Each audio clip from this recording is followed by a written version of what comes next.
Well, thank you for bearing with us. We are here on Capitol Hill, and we're honored when members of Congress can join the session. So we're just doing a bit of adjustment of time to make sure we accommodate that. But we are going to move now on to this, the Task Force on Conflict and Security. And this task force was focused on the following questions.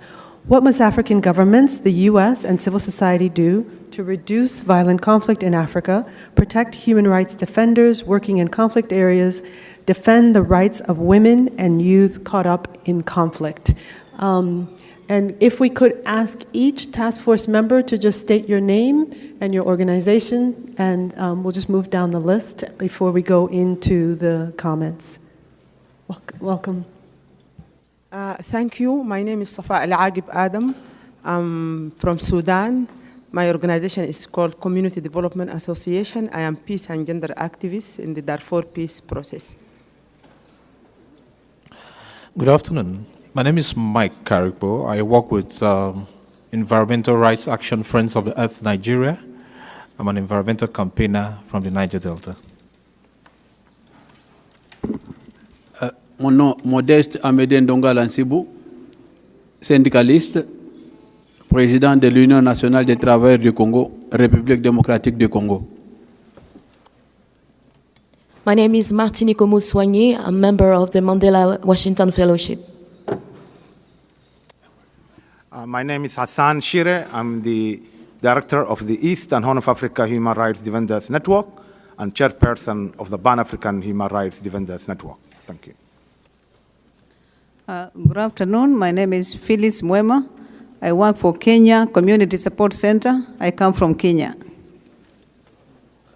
Good afternoon. My name is Maiga Jingare. I'm from the Africa Democracy Forum and I came from Mali. Bonjour. Je suis Yacouba Katile, secrétaire général de l'Union nationale des travailleurs du Mali, la première centrale syndicale du Mali. Merci. Welcome, Force members. We're honored to have you here.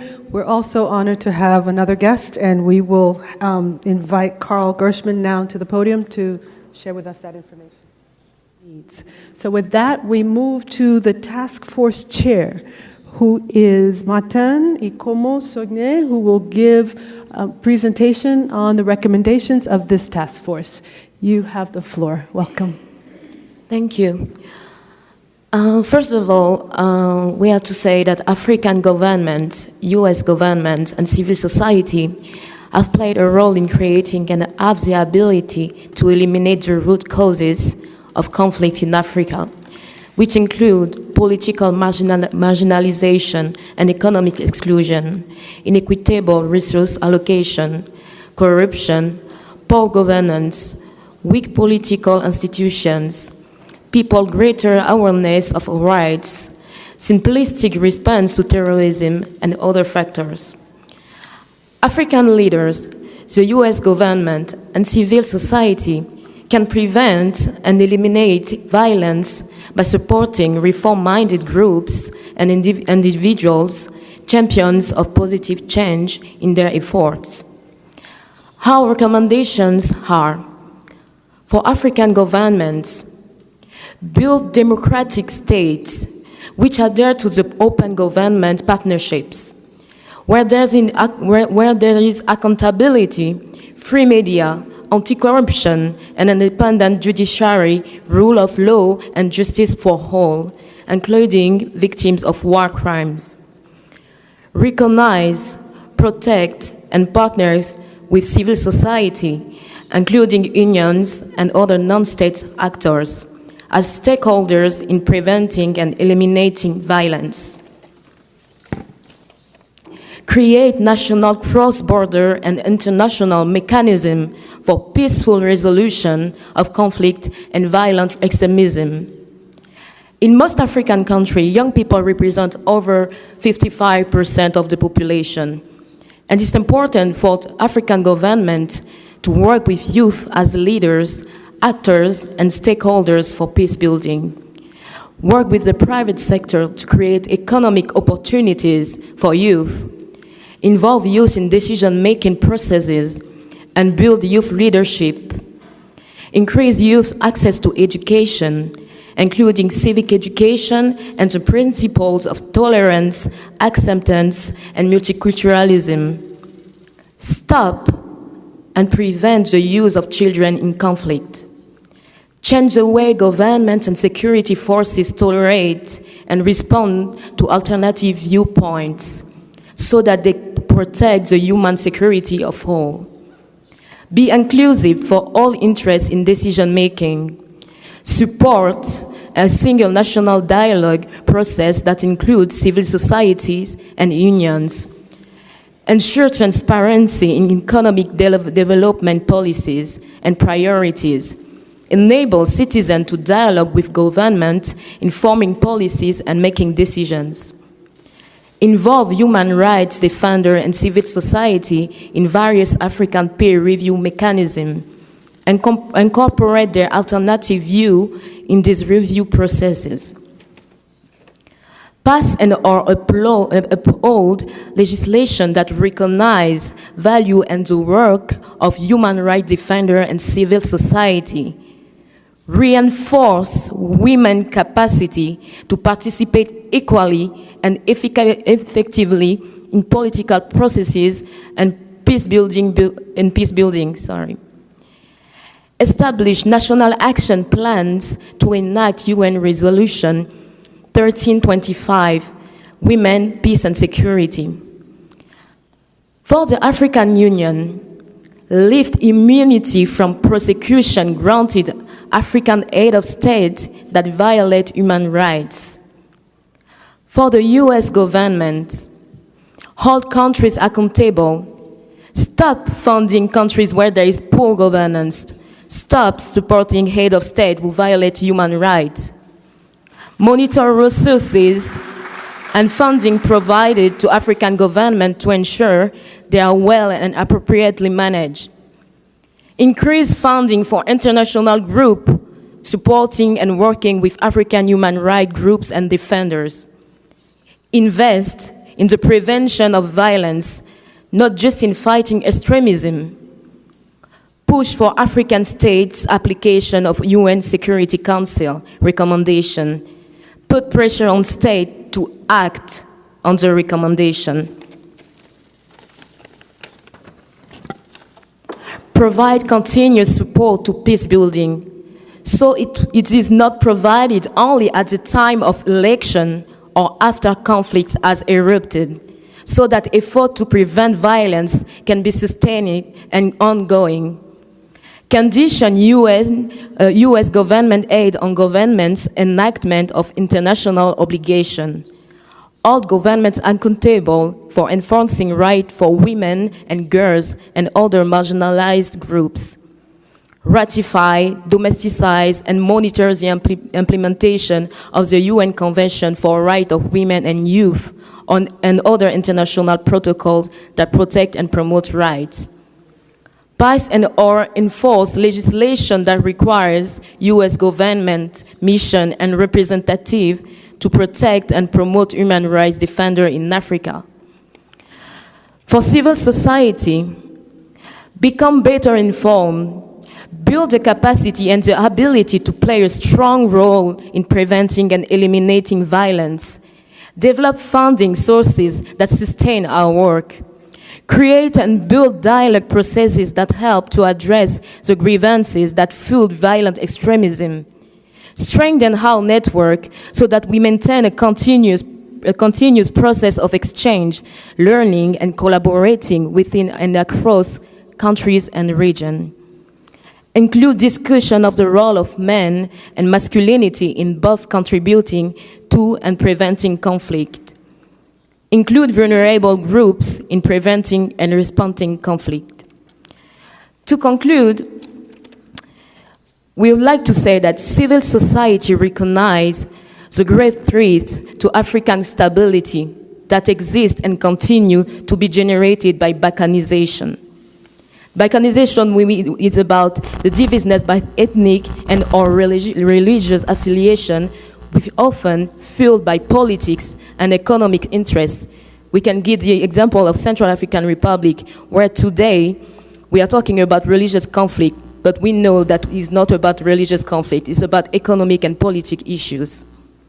Therefore, civil society urged the US government and African government to seriously address existing problems and strongly support efforts to promote stability through African unity. Thank you.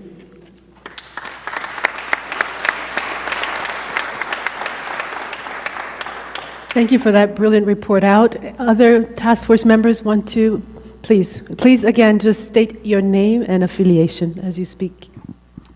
Thank you, Madam Chair, and thank you, our spokesperson. Very ably you put across our thoughts, collective thoughts. My name is Hassan Shire. As I said, I'm from the East and Horn of Africa Human Rights Defenders Network, based in Kampala, with the 75 member organizations active there, and also Pan-Africa-wide Human Rights Defenders Network.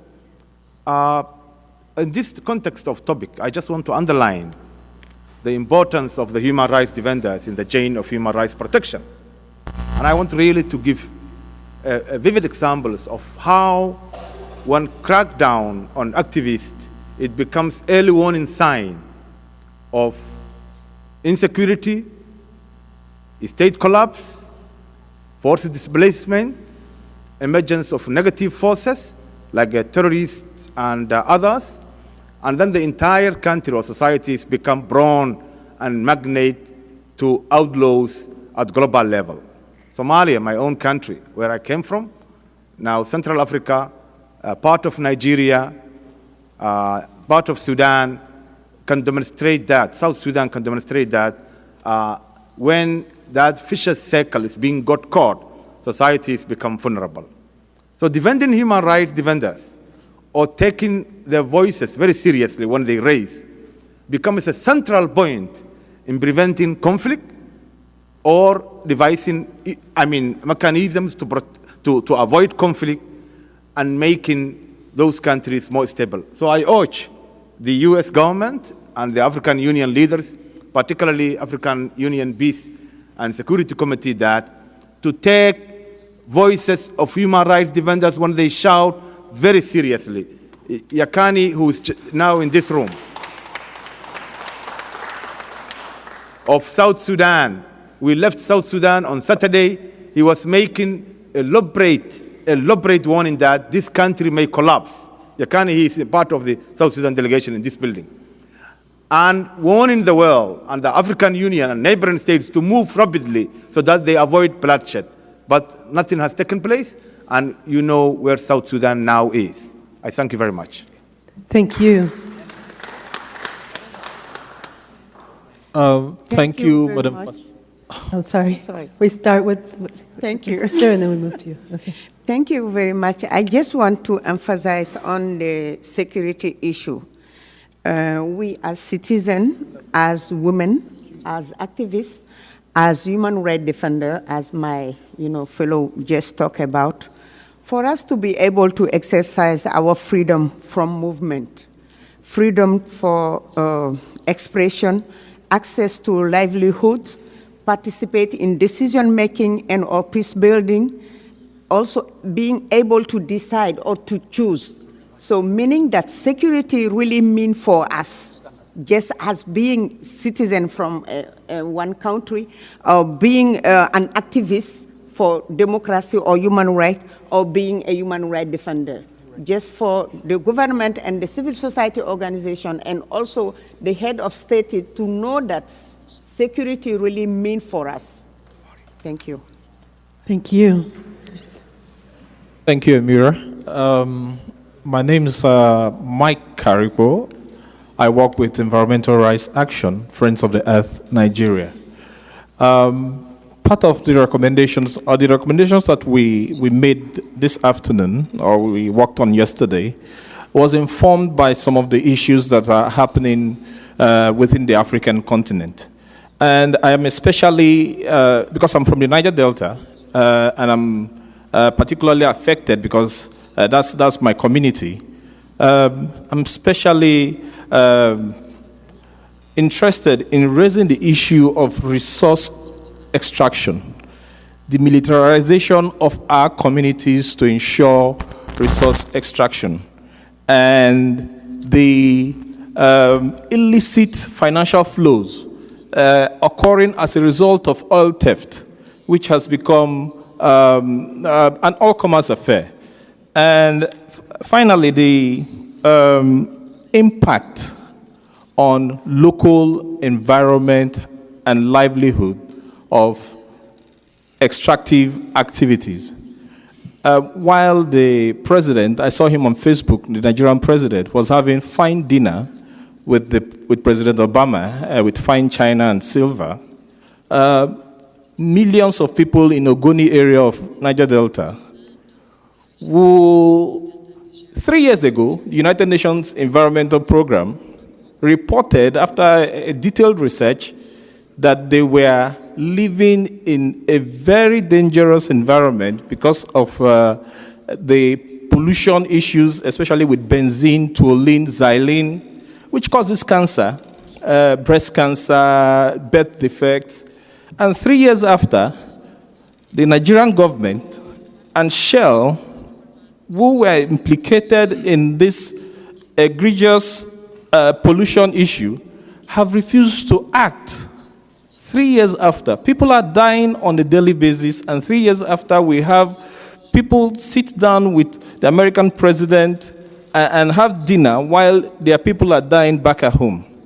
I think that the American government needs to ensure that both the oil companies who operate, the international oil companies that operate out of our countries, and our governments abide not just by the Nigerian or by local laws, which are, as I see it, very, very lax, but by laws that apply here. I saw what the president and the American people did with the ExxonMobil oil spill.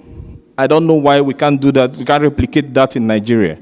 The second issue that I want to focus on will be the immediate support that the American government gives to governments in Africa who couch local civil disturbances as global terrorism. And it is happening in the northern part of Nigeria. If you had read the papers or you have gone on the internet recently, Amnesty International just released a report that showed the Nigerian military had engaged in continuous and serial execution, extrajudicial execution of ordinary Nigerians in Nigeria in the name of counterterrorism. So we call on the American government to be circumspect when they release funding and support to governments who have failed spectacularly in delivering development to their people and are using the cover of terrorism to hold on to power. Thank you. Brilliant. Thank you.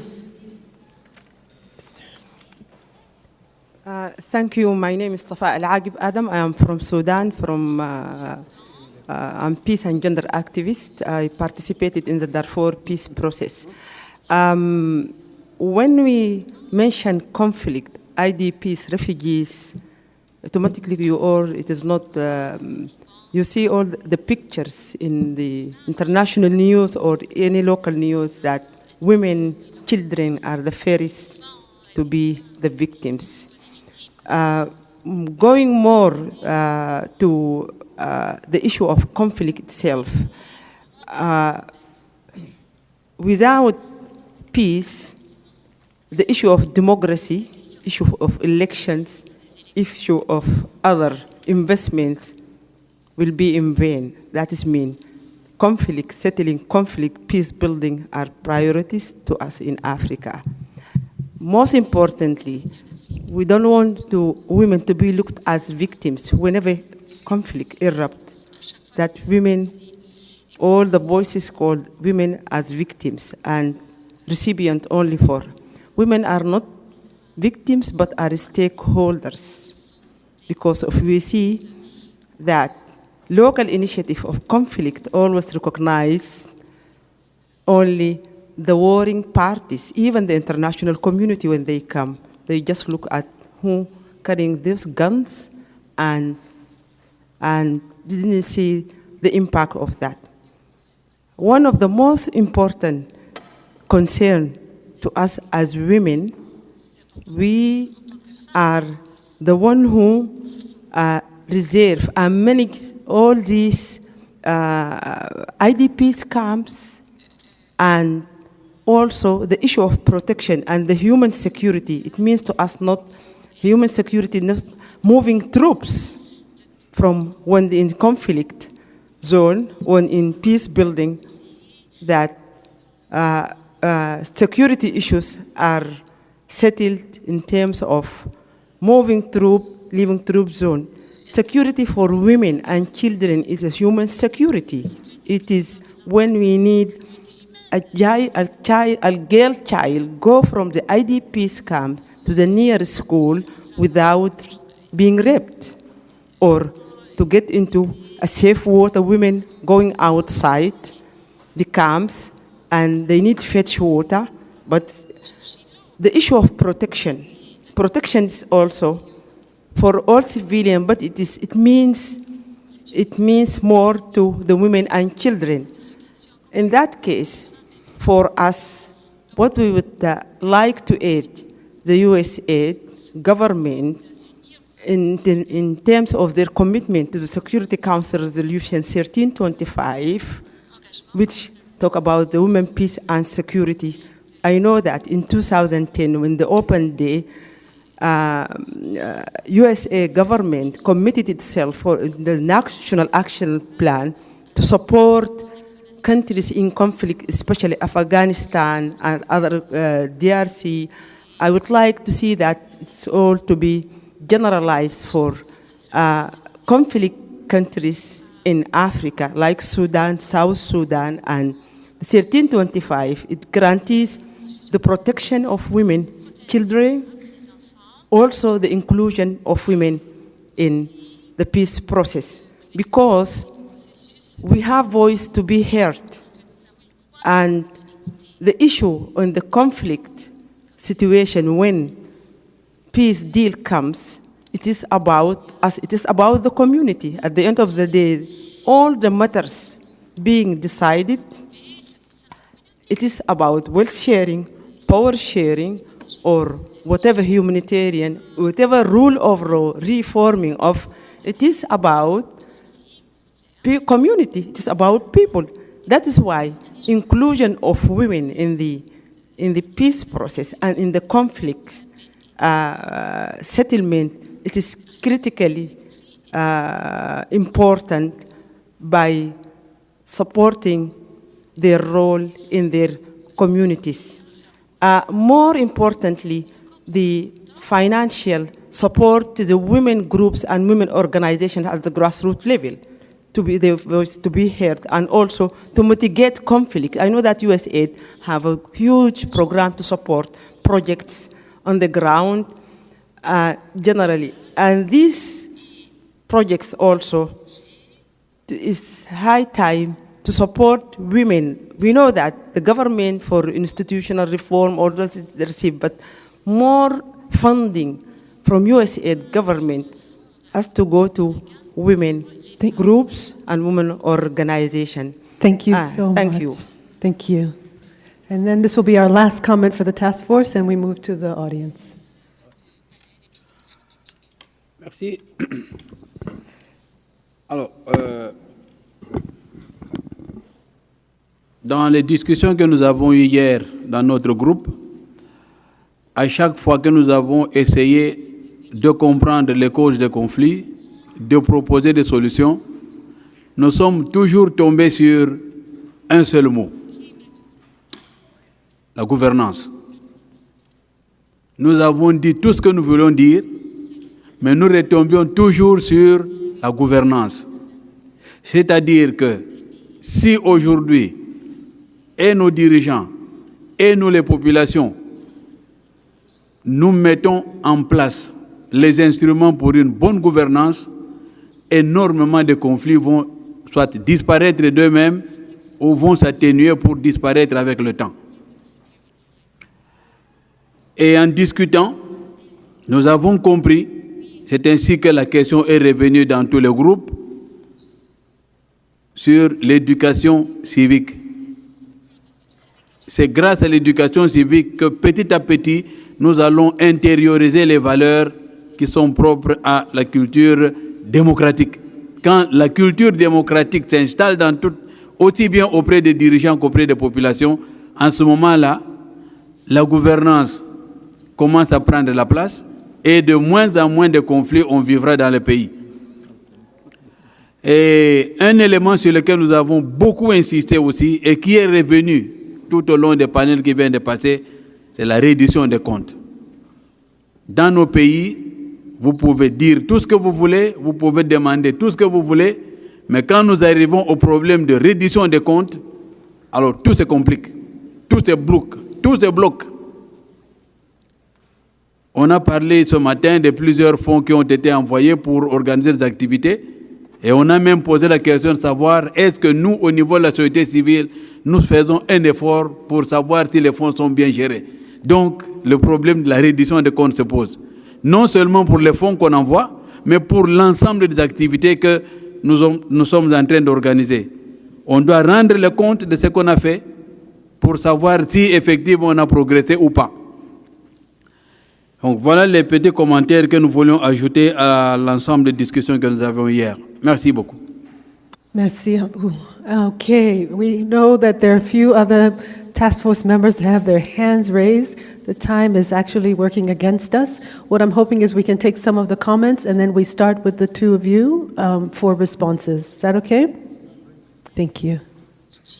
So again, we'll take several, maybe four at once, two from each side, and I see all men here, so the feminist in me wants to make sure that our women come forward, ask your question, raise your concern, so that we don't have such an imbalance in the comments being raised. Okay. Please.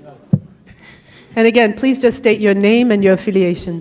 Thank you very much. My name is Emmanuel Safa Abdullahi. I am from Sierra Leone. I represent the African Democracy Forum. I have two issues which I think it's very important to consider when we talk about security. I'm going to start with the lesser one, which is I think the United States government should now look at influencing international financial institutions and their resources which they give to African development programs, because we have seen that most often you have these programs destroying homes, destroying cultures, even though they bring in mega development. But these people who are in these communities go away aggrieved. We have seen this happening in many communities. We have seen it happen in Zimbabwe, in Congo, in Sierra Leone, where you see the World Bank, the AGF, ADB, all of these institutions come in with money, and at the end of the day, they don't safeguard smaller communities. We know that there is a review of the World Bank safeguards going on right now, and there have been a lot of denials about the rejection of safeguards for both human rights and social protection. And I think these are things that we need to work on. The second thing which I think we are also influencing, Please, very brief. Just this very We have a lot of people with raised comments. is we have an outbreak in West Africa, Ebola, and it's becoming not just a West African threat, it's becoming a global threat. Those of you who have been listening to news, you've heard about people in New York, people in other places who have been tested positive. And I think it's time for the US government to step up, officially step up, rather than leaving it to smaller institutions or research institutions to make commitment. You know, there are a lot of criticisms going on about what is happening, but I think Ebola has become a major threat to human security. So I just want to flag, as a Liberian, I'm following this issue very closely, just to underscore, no one in New York found positive. We've got to make sure we're not spreading false, information, because the information is changing rapidly. But I think your point that it is a global issue that needs attention is a very valid one. Can we go there, please? Bien, merci.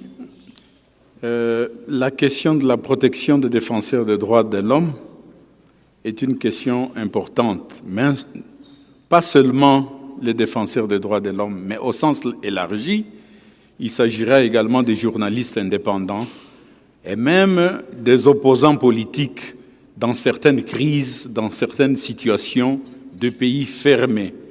Merci à la NED pour avoir honoré notre collègue défenseur des droits de l'homme, Floribert Chebeya, qu'un régime en place en RDC a assassiné de façon inacceptable et toute la communauté nationale et internationale avait réagi. Mais alors après, c'est le silence, c'est le soutien implicite d'un faux procès initié pour jeter la poudre aux yeux de l'opinion nationale et internationale, un procès qui n'a pas abouti. Au moment où les assassins, les auteurs matériels et même intellectuels de ce double assassinat de Floribert Chebeya et Bazana sont en train de circuler librement à Kinshasa, à Lubumbashi, à Kigali, et avec de faux vrais passeports, ils arrivent même en Europe et en Amérique. Voilà pourquoi, pour la protection des défenseurs des droits de l'homme et toutes ces personnes que l'on a citées, les journalistes, les opposants politiques, il faut faire du cas par rapport à la situation d'un pays à l'autre. Lorsque l'on constate, par exemple, dans des situations comme la RDC, dans des situations comme au Soudan, les deux Soudans, dans des situations comme la République centrafricaine, où pratiquement vous avez des régimes qui utilisent les méthodes des groupes rebelles pour réprimer ceux qui ont de la voix, qui donnent de la voix contraire à leur politique. Je vous donne l'exemple de la République démocratique du Congo. Vous avez vu les images circuler lorsque, en campagne électorale, les éléments de la garde républicaine ont tiré à bout portant sur les manifestants, si vous voulez, les sympathisants de partis politiques de l'opposition. Il y a eu mort d'hommes. Lorsque la police et les éléments de la garde républicaine tuent sommairement les enfants de la rue sans que le monde réagisse, lorsque pour une simple mission de maintien de l'ordre public, la police et toujours les éléments de la garde républicaine n'hésitent pas à utiliser l'armement lourd pour zigouiller, pour tuer les manifestants en main nue. C'est ce qui s'est passé dernièrement. Merci. Alors, j'ai conclu pour dire que les réformes du secteur de la sécurité dont on parle tant, ces réformes-là devraient tenir compte de régimes et de gouvernements qui ne respectent pas, si vous voulez, le droit de l'homme et que le gouvernement américain devrait soutenir les procès en cours. Merci. Merci. D'accord. My name is Edmond Yakani, human rights defender from South Sudan. Mine is specifically for the task force. As much we talk of peace and security, I like to see a recommendation that goes direct to U.S. government in regards to nurturing military, politics, and intelligence. One of the biggest problems in Africa that is creating issue of conflict and insecurity is that U.S. should at least strongly move out where trading in the cards of militarizing and politicizing ethnicity. This angle, we need a strong recommendation. I know U.S. is playing a bigger role in both nurturing political parties in Africa, building military in Africa, building intelligence in Africa, but shouldn't be built on ethnic ticket, because that has made most of our military, most of our politics are really on ethnic lines. Thank you very much. Have a strong recommendation on that. Very clear recommendation and short. Thank you very much. Hopefully the others can take that cue as well. Please, your name, affiliation, and please be brief. Merci.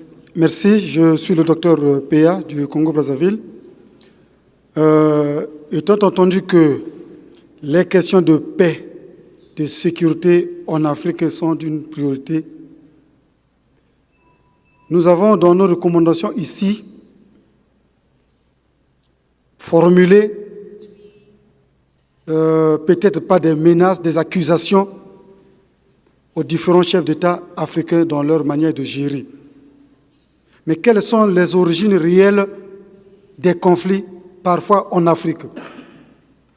Mais si ces origines sont extérieures, dépendent des États extérieurs, mais qu'est-ce que nous devons faire? Je crois que le mieux aussi serait de demander aux États-Unis et aux autres puissances extérieures de trouver des solutions aux différents maux qui minent l'Afrique. Surtout si nous sommes convaincus que ces maux sont d'origine extérieure. Parce qu'il ne s'agit pas seulement d'accuser les chefs d'État dans leur gestion intérieure, mais si c'est des origines extérieures. Nous avons aujourd'hui certains pays qui sont dans l'instabilité totale. Moi, je crois que notre rôle à nous aussi aujourd'hui serait de demander aux grandes puissances de trouver des solutions, surtout dans des pays que nous connaissons, qu'on ne peut pas citer ici. Nous sommes ici aujourd'hui, nous parlons de la paix et de la sécurité. Mais quelle est la vie qu'aujourd'hui a nos frères qui sont dans des pays que vous connaissez? D'accord, merci. C'est pourquoi, excusez-moi, Oui. je souhaiterais que les questions de paix et de sécurité soient d'une priorité au centre des assises comme aujourd'hui. Merci. Oui, Madame la médiatrice, je vous remercie. Je remercie également la présidente. Et Parlez directement. je remercie également la présidente de cette commission. Elle a rapporté totalement tout ce qui était dit hier. Je voulais tout simplement faire un parallèle entre ce qui se dit dans cette commission et dans les autres qui ont été faites, notamment celle des élections et de la gouvernance. Je viens du Congo-Brazzaville et je voudrais vous dire qu'il y a toujours eu une interaction entre les problèmes de sécurité et d'insécurité avec les problèmes électoraux depuis longtemps. Donc ce n'est pas le fait, en gros, de faire des élections, mais le problème est également de mettre en place les différentes conditions, par exemple pour les faire, qu'il y ait des commissions électorales indépendantes et autres. Et également, il faut se poser la question, pourquoi en Afrique et dans la sous-région, les gens veulent rester très longtemps, si ce n'est le fait que de pouvoir profiter des prébendes, de la corruption, du système qui est généralisé. Et je crois qu'ici, à travers toutes les résolutions qui ont été faites et qui ont été dites, cela est très intéressant pour permettre l'avenir de l'Afrique et également de la sous-région. On voit également que aujourd'hui, les questions de sécurité qui se posent dans certaines zones de la sous-région proviennent également des complicités, des influences d'autres États voisins qui déstabilisent même certains autres pays. Et je crois qu'il est nécessaire de soulever cela. Aujourd'hui, dans nos États, dans nos pays, il y a actuellement pas mal de difficultés que nous pouvons résoudre. Tout à l'heure, le congressman qui était là tout à l'heure nous a parlé de la sécurisation, de l'assainissement des affaires. Et à partir de l'assainissement des affaires, on pourra avoir des investissements, non pas uniquement dans le domaine des mines ou des industries extractives, mais également dans d'autres domaines qui peuvent impulser le développement. Donc je voudrais remercier toutes les conclusions qui ont été dites ici. Il faut également savoir que plus on a une démocratie qui est souple et il y a un changement d'air. Et je félicite ici la République du Bénin. Vraiment, je crois que voilà, nous avons en face un pays où il y a une alternance qui se réalise régulièrement et où les choses se font assez bien. Dans notre pays, je voudrais en terminer pour ça, nous avons eu des élections qui n'ont pas été contestées en 1992. Et cela avait permis une véritable alternance. Et malheureusement, les vieux démons de la volonté de s'incruster, de la volonté de la corruption ont mis le pays à genoux. Et je crois que nous devons nous inspirer de certains pays qui amènent une véritable alternance liée à des droits de l'homme et au fait que les syndicats soient libres, que les libertés fondamentales soient mises en place pour qu'enfin nous allions au mieux. Merci pour l'invitation que vous nous avez faite et à très bientôt. Merci. So we still have quite a few people remaining, and we are nearly to the end of the time for this session. I'm wondering, I know there are two task force members who have not yet spoken. Maybe we give them the opportunity to respond to these questions, and we see if there's time that permits us to go beyond that. Okay, thank you very much, Chair. My name is Phyllis. Like I said, I come from Kenya.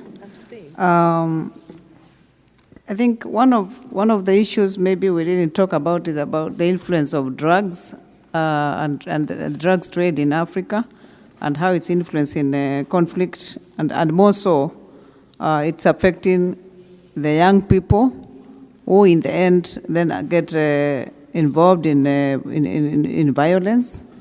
And in my country, basically, we would talk about, and the region where I come from, we have a lot of challenge of young people getting recruited to violent extremist groups, and those are the ones who are then used to cause violence in the region. But just to respond to a few questions, and my colleague can respond to the others, I think we agree that financing and all development programs should actually be conflicts designed around conflict sensitivities, just to ensure that they safeguard the people's culture, the environment, and more so, the way people live. So I think as civil society is here, we should be on the alert to make sure that we constantly remind our development partners about issues of conflict sensitivity, and more so in the do harm policy. Every time they have programs designed for Africa. And I think, we need to ask the US government to support our voices when we talk about accountability and open systems, especially on the interests coming from outside countries to Africa. Most of our conflicts are actually coming from out, and more so being brought by the investors, the people we are calling investors. Many times we are seeing them interrupting the social fabric of our societies. And I think one of the recommendations we need to make to the US is to actually support establishments of conflict early warning and early response mechanisms, just so that we are always on the alert and are able to raise the voices when we see such challenges coming to our countries. Thank you. Thank you. Please. Merci, madame. Rapidement, moi, je voulais quand même, comme les camarades viennent d'indiquer tout de suite, au regard des origines de la sécurité au niveau de l'Afrique, généralement, et à l'interne d'abord, il y a un problème de déficit de démocratie. Ça, c'est une réalité. Lorsque, au moment des élections, souvent, les peuples sont divisés pour ceux qui soutiennent la majorité et puis pour ceux qui soutiennent peut-être l'opposition. Et au regard de tout ça, il y a des intérêts géostratégiques ou politiques venant de l'extérieur qui, compte tenu de telle ou telle raison, pour des raisons d'exploitation peut-être des minéraux ou je ne sais pas quoi dans un pays, ou pour des questions de positionnement, et tel ou tel autre État également soutient telle partie au niveau du pays. Voilà tout ce qui fait que, au niveau en tout cas de nos pays en Afrique, il y a ces difficultés qui sont posées. Il s'agit quand même de faire appel à la conscience de tout un chacun, qu'on soit à l'interne ou bien qu'on soit à l'externe, qu'on puisse tenir compte vraiment de l'intérêt, la sécurité nationale, de la sécurité individuelle de tout un chacun par rapport à ces questions. Et qu'on puisse vraiment de plus en plus renoncer quand même à ses intérêts. Parce que le problème qui est posé fondamentalement, c'est ça. Tout est lié à ça. Une corruption qui est entretenue par certains, pour une raison ou pour une autre, parce qu'en contrepartie, de l'autre côté, il faut fermer les yeux sur quelque chose pour qu'on puisse vraiment faire marcher nos affaires. Il s'agit vraiment de faire en sorte qu'on recommande, en tout cas aux responsables, aux dirigeants, qu'ils soient africains ou bien qu'ils soient hors d'Afrique, qu'ils puissent vraiment mettre l'être humain, l'humain au devant de tout, et l'intérêt vraiment qu'ils défendent pour une raison, pour qu'ils puissent mettre ça au second plan et sécuriser davantage les Africains. Et ça, rapidement, par rapport à un aspect qu'un camarade a fait allusion, lorsqu'il dit par rapport à la protection des défenseurs des droits humains, il ne s'agit pas seulement effectivement des humanistes, mais également, il a dit, il y a des syndicalistes, il y a des journalistes, il y a d'autres, et qu'ils soient vraiment de quelque nature que ce soit, en tout cas des différents côtés, il faut faire en sorte que réellement, ceux qui sont là pour la défense des intérêts du peuple, de l'intérêt général, que ceux-ci soient respectés, qu'ils soient écoutés, qu'ils soient protégés. Je vous remercie. Merci. I had requested that at least one woman speak in this session, and we are pretty much out of time, but I see there are two up now. Can we just give them a bit of time so that their voice is included in this segment as well? Thank you. So then we'll take these last three very, very brief, if we can. Please. Thank you very much. I'm Gladys Branch, and I'm coming from Sierra Leone, and I do represent the trade union group in this meeting, the workers group. I just want to point out the issue of uneven distribution of national wealth that causes conflict. We need to take that very strongly, and we need to underline that issue, because it causes the poor to become poorer and the rich to become richer. And in a society, you find out that there is a huge gap now. There is no middle class. They're all either the rich or you are found in the poor. Okay. And therefore, we need to take cognizance of that. And in doing so, we need to have a focus on the US and African trade, investment and development, to focus on who benefits the workers, the community. They must be put on board in terms of developing policies, and they must be brought on board in terms of designing. And finally, the issue of flow of information from top to bottom, so that people could understand what agreement they are signing with foreign partners. We could understand it better, because at the end of the day, it is the woman who suffers the brunt of the problem when it comes to conflict. Thank you. Thank you very much for those very well-stated comments. And I realize there are others who have stood up. We just wanted to include at least one of our women leaders in this segment as well.